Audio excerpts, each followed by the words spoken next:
What's up guys, Xavier Brinkman here with you on #NowPlaying, and I'm going to be giving you 5 albums that I am stoked to hear over the next couple of months.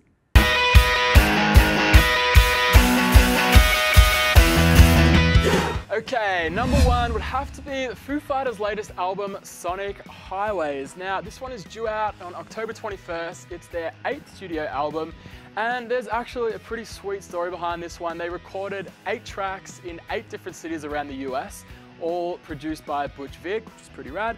And not only this, it's HBO is actually bringing out an 8-episode series on the album documenting everything and how it was all recorded. Pretty sweet. Dave Grohl is even calling this one a love letter to the history of American music. Dave Grohl is the man. Number 2 would have to be one of my all-time favorite bands, Weezer. The album is going to be called Everything Will Be Alright in the End, and it's actually the first album these guys have brought out in 4 years, so I'm pretty stoked to hear what it's going to sound like. They have released one single called Back to the Shack, which does happen to sound a hell of a lot like the 1994 album, the Blue Album, which just so happens to be my favorite of all time, so I'm pumped on this one. Can't wait.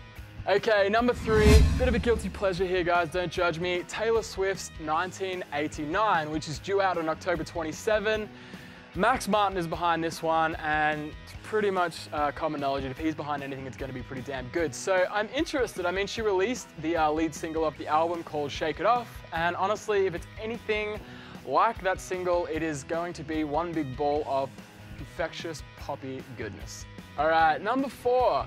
Eminem's new album called Shady XV, or Shady 15, I'm not sure about the pronunciation on that just yet. It is rumored to be coming out in November on Black Friday, and Eminem has been dropping all kinds of rumors. He had a subtle clue wearing a t-shirt in the last concert on his tour, and he's busted out a couple of tweets about it, never directly saying anything, but he's given enough tweets to gather enough information that something is coming. So honestly, everything this dude comes out with is amazing, and I can't wait to hear what it is. All right, number 5, my very last one, has to be Kanye West's new album that doesn't have a date and it doesn't have a title.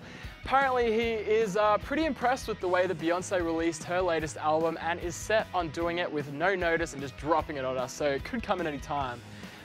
Pretty interesting on this one. Apparently he's spent a lot of time in the studio with Paul McCartney, Rihanna, and Q-Tips. Bizarre mix there, so who knows what we're going to get. Honestly, the main reason this one's made my top 5 is I'm just generally interested to see what Kanye is going to come out with, given that the year that he's had, getting married, having a kid, and just generally facing a lot of bullshit in the media.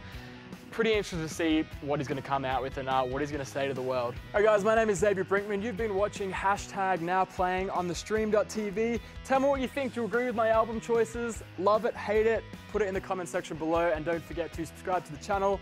Thanks so much for watching. Cheers.